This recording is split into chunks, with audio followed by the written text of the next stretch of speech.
Hello everyone, ladies and gentlemen. Let me show you Kid Chamaleon for the Sega Mega Drive Genesis 1992 platform game. It's one of the games you can get as DLC of the Mega Drive Genesis collection on Steam and consoles.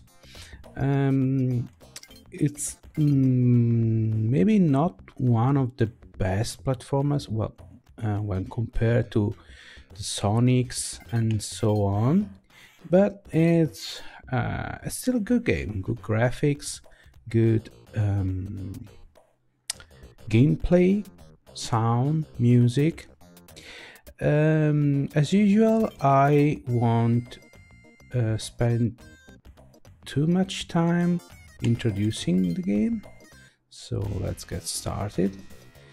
Basically, it's a classic platformer. Several levels you have to reach the end. There are shortcuts, warp zones, final bosses, and special powers, costumes, and so on. Okay, this is it. Okay, the basics are pretty much classics. Okay, you bump blocks with your head. Okay, there are obstacles. You have this special move that you can grab onto ledges and get yourself up, and then you get helms, magic helms that transform you, like this one that changes you into knight. On the top left of the screen you have the time and your hit points. When you drop to 0, you turn into normal Kid Chamaleon. If you lose your hit points as Kid Chamaleon, you lose a life. And you grab crystals. You can use crystals for special powers depending on if you're Kid Chamaleon or a special character. You gain different effects. For instance, the knight, if you spend 50 crystals, you gain a permanent extra hit points for all the transformations, as well as for Kid Chamaleon. So you go from 2 and 5, 3 and 6 in this case. The knight has more hit points than the others. His special abilities can climb. As you can see, the graphic is rather good. Okay, keep in mind this is an emulation, so there's a bit of filter. There's an unk. It's an extra life, and this is the end with the flag you have to reach, and we do so. That was the first level. There are 40 levels divided into 4 runs. At the end of each 10 stages run, there's a boss, and the first one is rather easy. The second and third not so easy, and the last one is a pain. Okay, as you can see, there are invisible blocks. In this case we have blocks that creates a projectile. This is samurai, by the way. You can hack things with a sword. Okay, and basically we open this shortcut over here, and we're going to take you can always go back. Okay, it's not that the screen is locked. So for instance, if you want to check downstairs, we can. Shortcuts, secret passages, and warp levels are all good to get, good to find, nice to have, what you want.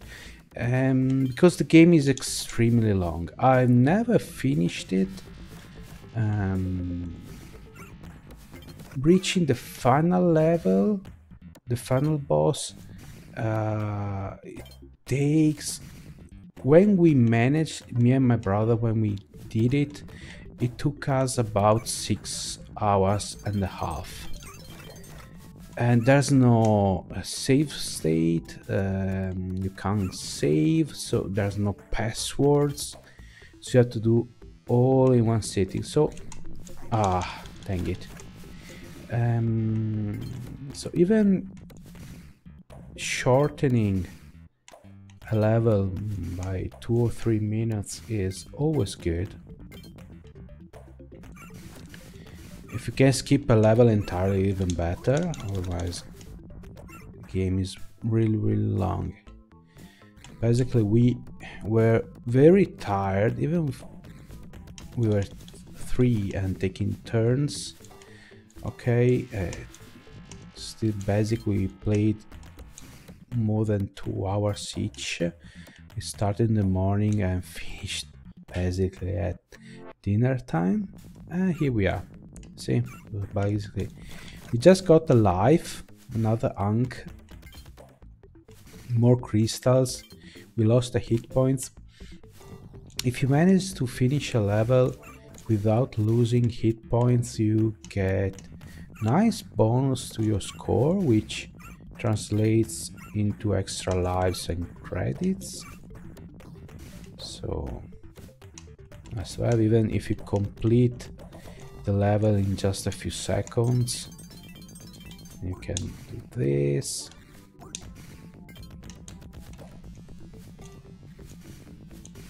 This is a credit, the coin. There are explanation because the credits are coin, but as you might guess, we're playing a VR game. Okay, so credits are coin that you put in the arcade machine and play again, right? So that's your analogy. A second level is done. Because the first levels are easy. High water pass one, this start getting a little bit more, little bit longer. Okay, you also have to use different helms. In this case we're with the Berserker, which can destroy things running into them and has no weapon beside that. You can trample enemies, however it's rather dangerous because you're not immune when doing so. Yeah, so I think the first 10 levels I'm pretty familiar with. This second 10, let's say from 11 to 20, more or less I remember a few of them. Halfway through the game till the end, it's a blur. I think we played the final 10 levels just once. However, thanks to emulation and save states, as you can see, we change into the night just to climb that wall. We can save and resume the game, and if we do really poorly we can start over without having to start the entire game from the beginning. So yes, now it's manageable. Okay, this is rather huge shortcoming and the design, because it's games such as these ones, as long as this one, without a mean to save your game, or else it's a pain.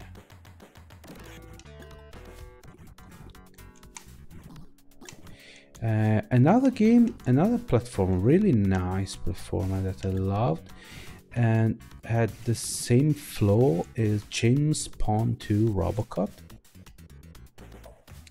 which, if I remember correctly, was originally developed on the Amiga and was one of the games brought by EA, Electronic Arts, when they started doing games for console, which personally I think it's one of the best things that happened in the console years, because we get really a lot of nice games that were originally developed for home computers, Amiga, and also MS-DOS. So really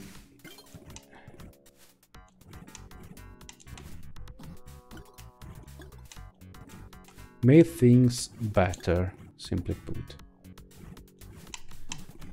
Okay. Oh, and the flag is over there, naturally. Okay. Shame, but I'm not raging because of that.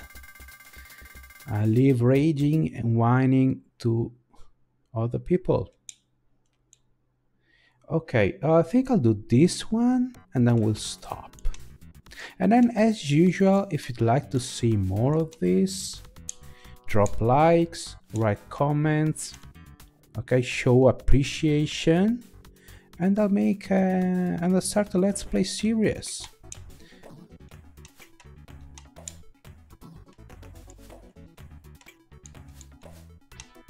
Now, I was discussing on Discord some time ago about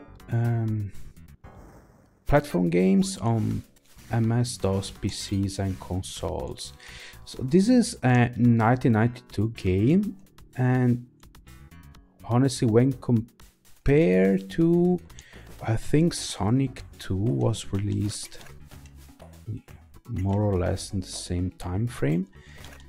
Yes, it's good, but it's not exceptional. When you think of games available on DOS in those years, like Crystal Caves or Dangerous Dave 2, I think, or 3, well, really there's no comparison.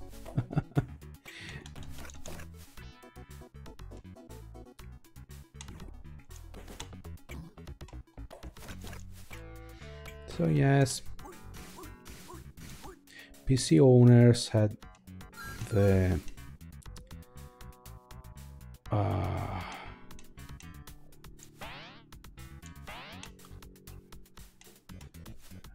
had it worse. On the other hand, there's a few game genres that actually never really appeared on console, at least 16-bit consoles. Think of first-person shooters. I think maybe there's a Doom port, a 16-bit Doom port. But I remembered Sega decided to go straight for the 32X, just the... Oh, I'm running out of time. Yeah, strategy games. There are a few ports of Amiga games, but that's it. Basically, they split the different split the market into different segments and didn't compete. Just You know, live and let die. Live and live, live and let live. Live and let die. No, it's not what I meant. Anyway, the 4 levels. As you can see, it's pretty nice game. Things get much harder. There are many more tile sets. Okay, backgrounds levels are there are city levels, hell levels. The next three on the Skull Mountain are hell-like in a hell-like area. Okay, so there's quite a lot to see. Again, if you'd like to see more, just let me know, and I'll take it into consideration for a future Let's Play series. Again, thank you for watching. I hope you had a good time, and I'll see you next time.